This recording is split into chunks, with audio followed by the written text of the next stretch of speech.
This is Democracy Now!, democracynow.org, the War and Peace Report. I'm Amy Goodman as we continue to look at the fall of the Assad regime with activist and award-winning filmmaker Waad Al-Kateab. She was forcibly displaced from her hometown of Aleppo with her family in 2016.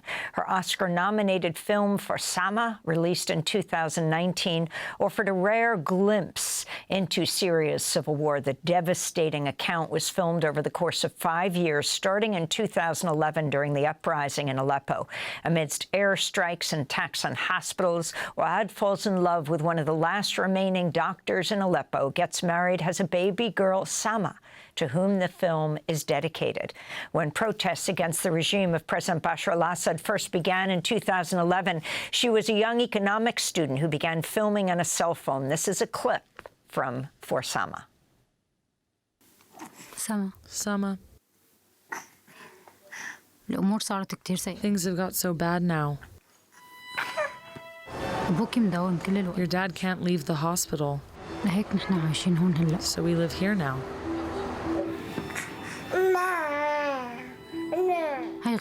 This is our room. Behind those pictures are sandbags to protect from shelling.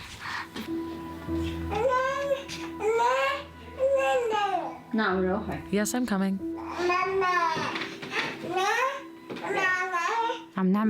We do our best to make it feel like home.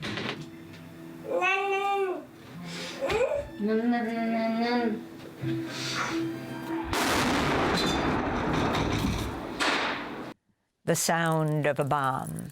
We now go to London, where we're joined by Waad Al-Kateab, Syrian filmmaker, activist, co-founder of Action for Sama.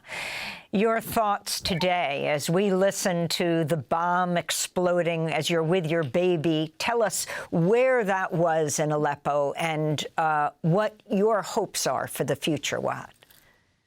Yeah, thank you so much for having me. It just really... I don't have maybe the right words really to explain. I'll do my best, sorry. But like for years, for these last 13 years, I don't think any Syrian have seen the light at the end of the tunnel. There was something, it was keeping us moving forward, keeping us fighting, and we just like didn't want to lose. And, you know, today what happened and this feeling today is just something over the moon in 1 second. Happy, dancing, laughing, and then so much crying and pain and grief and mourning, I think. It's just, I'm so happy and grateful for where we are today. And can you talk about what hope you have for the future, how you see a new Syria emerging, and who will be the players, and how people like you, an activist deeply involved with Syria, though you left forced out of Aleppo, like 8 years ago, what your plans are? Will you return? Yeah, I mean, since the Syrian revolution started in 2011, that was the time when I and so many other Syrians have felt that we belong to this country. We can fight for this country. We can own our country. And, you know, today we do have the same feeling exactly as 2011.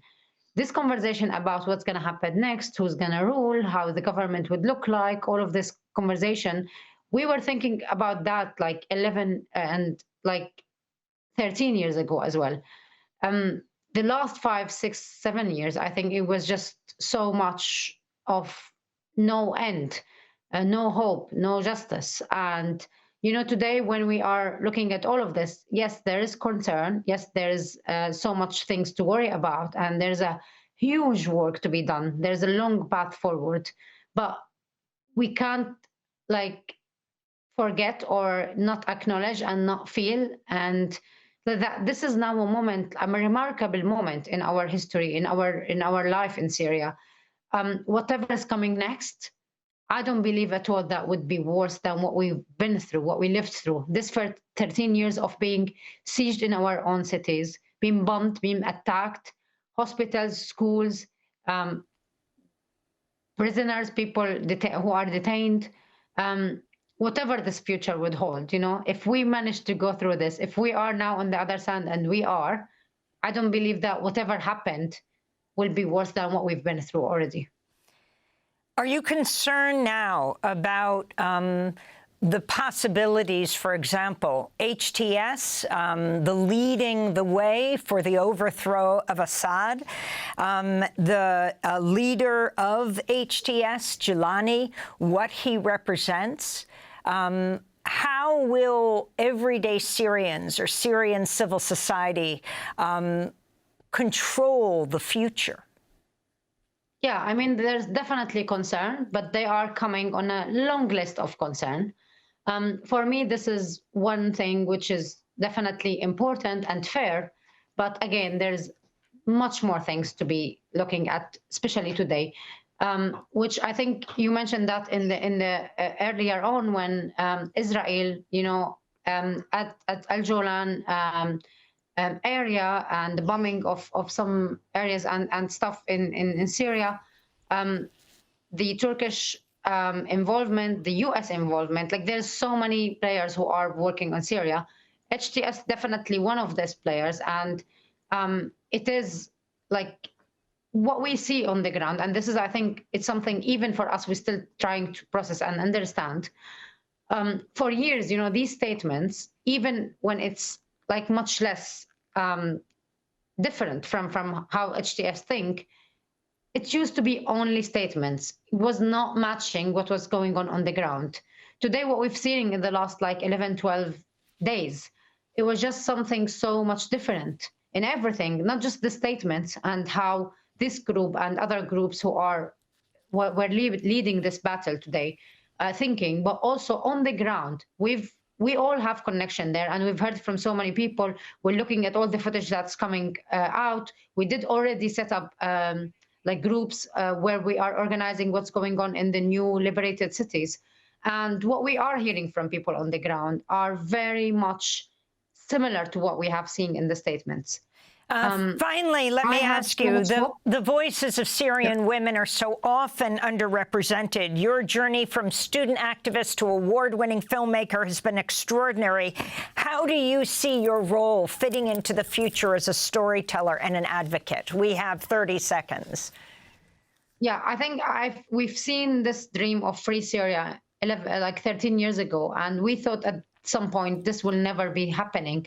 Today, it is happening. It's real. We have so much work to be done. We have so much lobbying within our community. You know, like the Syrian people were divided by the Syrian regime for years, and now it's the time to live together, to move forward, to think together, to see this future that's coming together. And this is now the reality of this situation. So yes, so much hope, so much amazing feeling, and our hearts still with everyone who's still waiting for their beloved ones who they were disappeared in Assad prisons for so many years. And how old is your daughter today? My daughter now is 9, and my second daughter is 7. Waad Al-Kateab, I thank you so much for being with us. Award-winning Syrian filmmaker, her film For Sama. This is Democracy Now! I'm Amy Goodman.